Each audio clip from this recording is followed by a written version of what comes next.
top reason deck permits get denied in Kansas City, I would say their pier sizes is going to be the first thing people assume.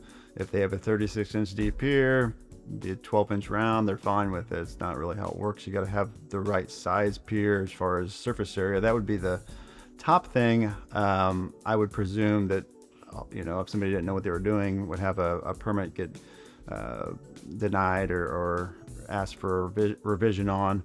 Site plan would be the other thing.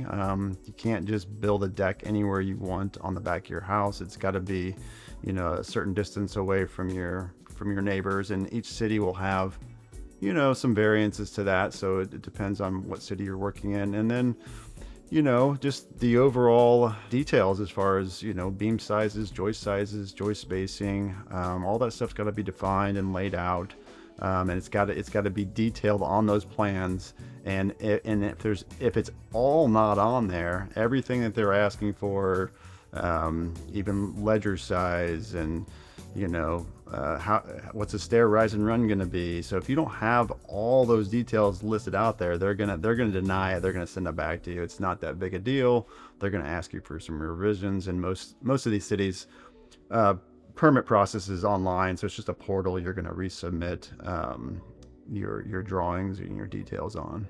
We're seeing more and more people, when we go to bid a job, they'll have an AI or rendering or a plan together from AI, and it's sometimes it's not possible in conjunction with their house without doing some major modifications to their house roof line, their house framing, to be able to support that load. So there's always a way to do it, but it's going to be, if it's something non-typical, it can be very extensive and very expensive to do.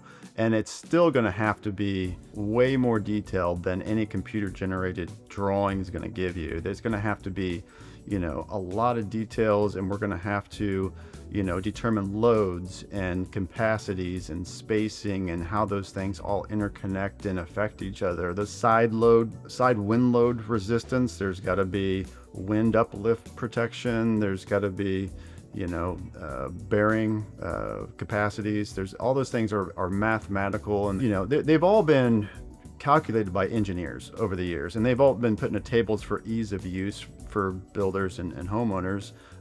But they've all got to be defined, so it can't just be some ambiguous drawing you put out there that AI creates. That's pretty generic and way more generic than what's going to be required to get a permit.